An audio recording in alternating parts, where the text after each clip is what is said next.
और ईटीना स्वदेश पर टैक्स बचाओ आंदोलन के बारे में तो हमने बता दिया है, लेकिन इसी वक्त हम एक खबर के और भी रुख करते हैं। अगर यहाँ पे हम देखें तो अशोक लेलैंड पे खबर आती हुई नजर आ रही है। अगर अशोक लेलैंड का देखें तो आज बोर्ड बैठक होने वाली है, जिसमें एसएमएल ईसुजू में मेजॉरिटी हिस्सेदारी खरीदने पर विचार हो सकता है। इसके लिए पूरी खबर के साथ हमारे साथ अंकुर जुड़ रहे हैं। अंकुर, बताइए।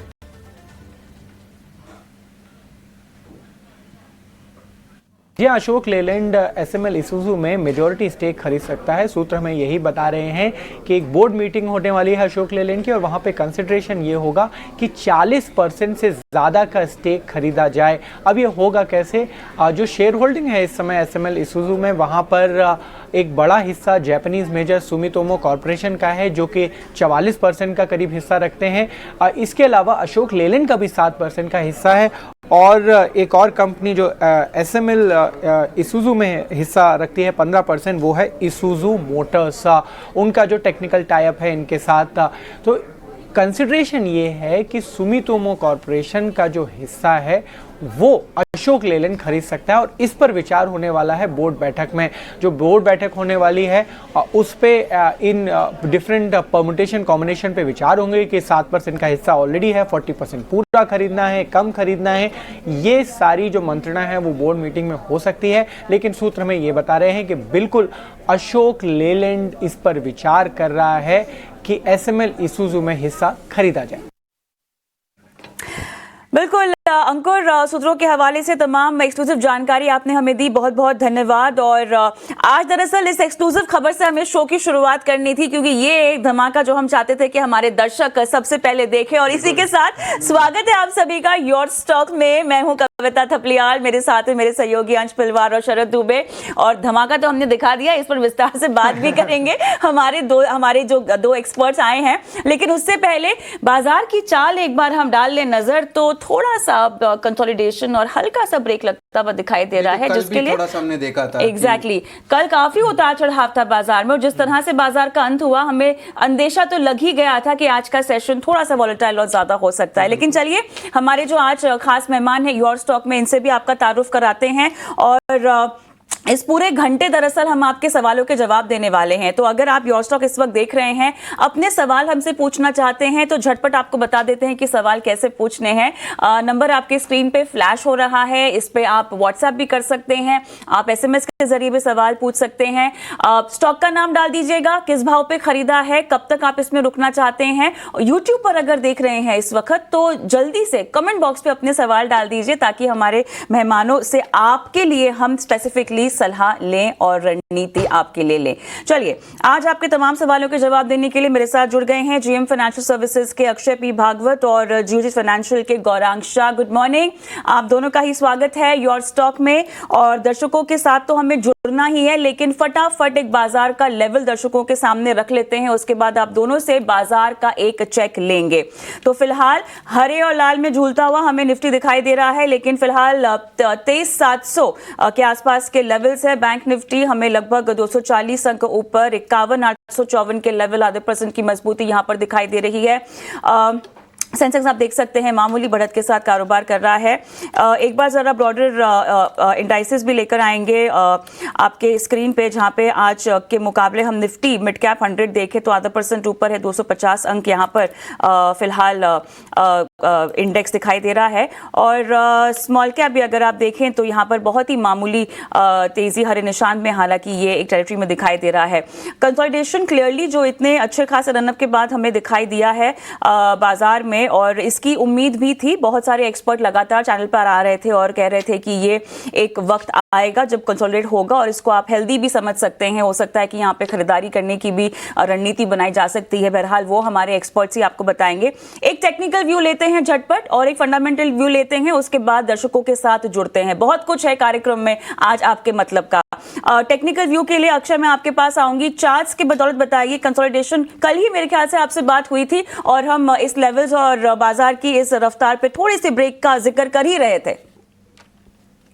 जी, गुड मॉर्निंग कविता। तो बिल्कुल हल्का सा ब्रेक लगा हुआ है, बट कोई मेजर रेजिस्टेंस है नहीं। 23,800 का एक टेम्परेरी स्टॉप और रेजिस्टेंस है, क्योंकि बहुत तेजी का मूव बहुत कम समय में हुआ है। तो मार्केट जो मंथली एक्सपायरी है उसके पहले एक थोड़ी सी रोक टोक है, कुल मिला के जिस तरीके का एक्शन बन रहा है, अब टेक्निकल्स लेवल देखे तो 23,500 ये आपका शॉर्ट टर्म सपोर्ट जोन है और मार्केट अगली लेग की तैयारी कर रहा है जो करीबन 24,150 से 200 तक हो सकता है। कुल मिला के अगर आपको ओवरऑल इंडाइसेस में देखना है तो बैंक निफ्टी, दोनों इंडेक्स निफ्टी और बैंक निफ्टी कंपेयर करें तो बैंक निफ्टी एक स्ट्रॉन्गर इंडेक्स है।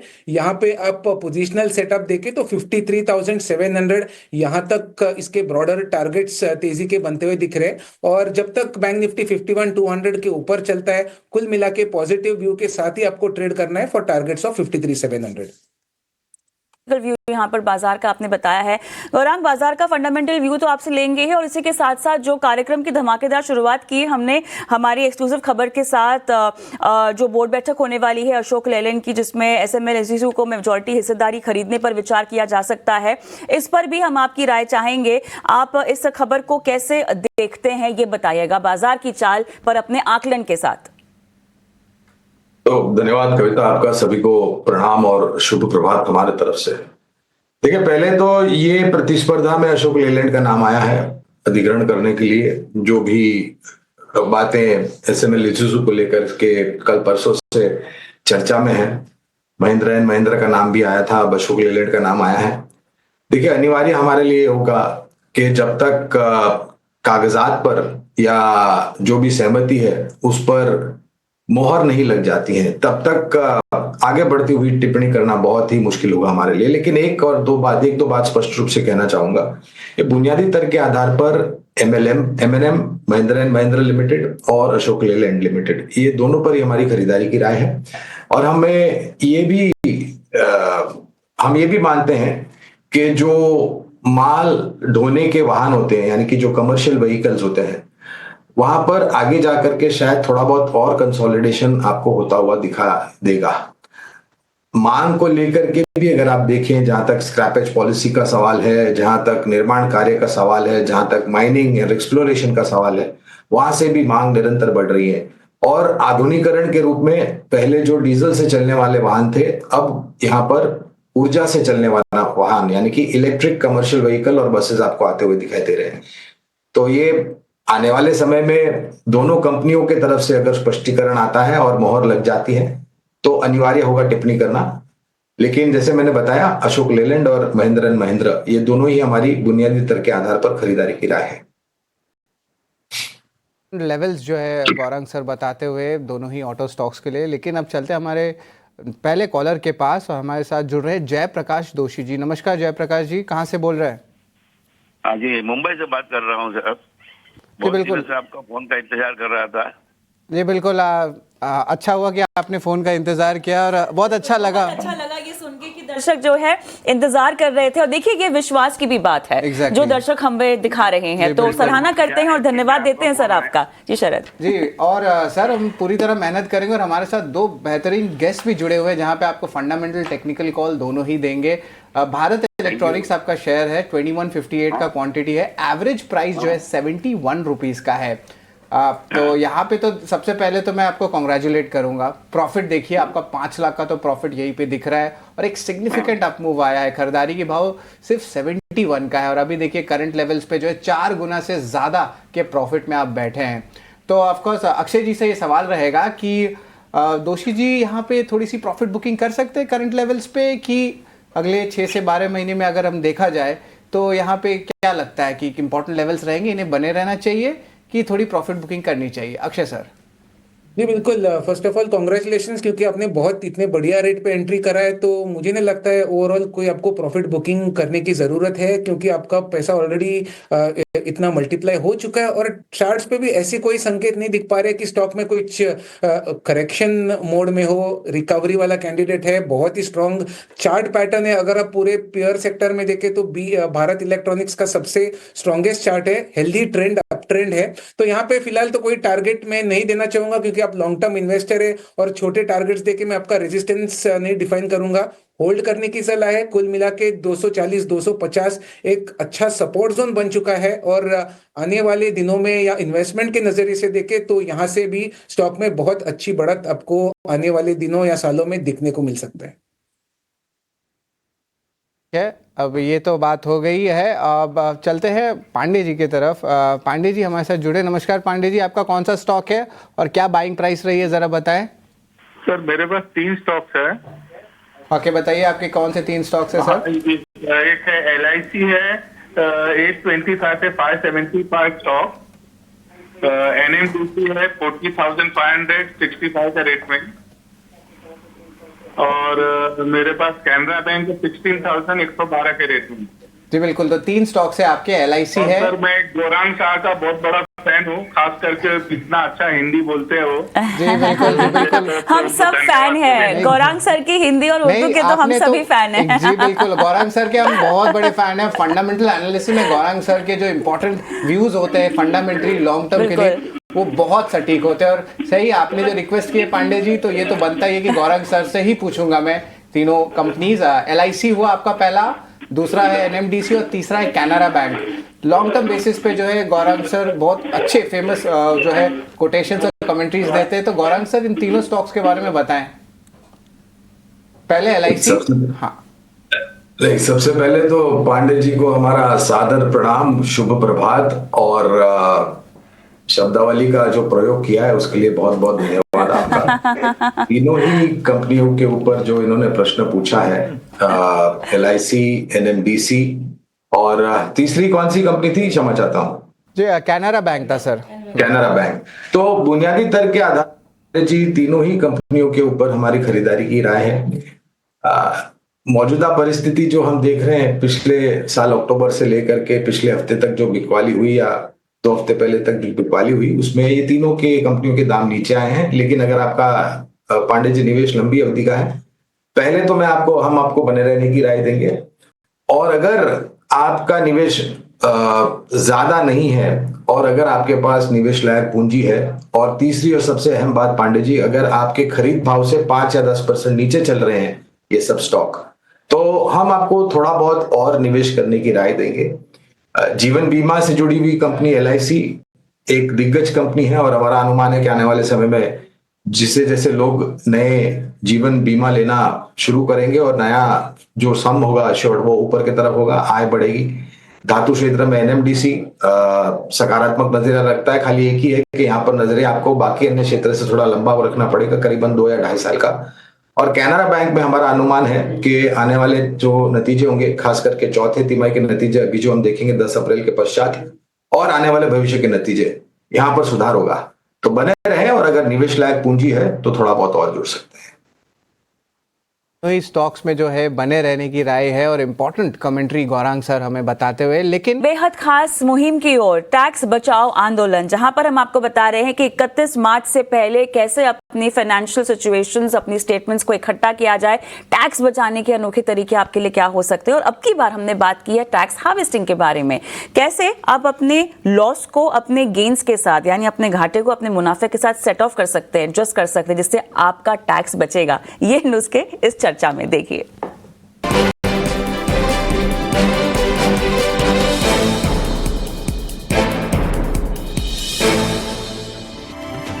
जी हाँ, टैक्स बचाओ आंदोलन जो कि शुरू हुआ है 89 स्वदेश पर, और 31 मार्च तक हम आपको बताएंगे, आपकी टैक्स प्लानिंग हो या आपके पूरे फाइनेंस का लेखा जोखा हो, वित्त वर्ष खत्म होने से पहले आपको ऐसी कौन कौन सी बारीकियां हैं जिन पर नजर बनाकर रखनी चाहिए और उनकी जानकारी आपको पहुंचा देनी चाहिए। आज हम टैक्स हार्वेस्टिंग की बात करेंगे, और इस पेशकश में हमारे साथ जुड़ गए हैं अर्नब पंड्या, फाउंडर है मनी एडू स्कूल के। अर्नब जी, आपका बहुत बहुत स्वागत है। टैक्स हार्वेस्टिंग ये शब्द हमने कई बार सुना है जब भी जिक्र निकलता है इन्वेस्टमेंट्स का और प्लानिंग का।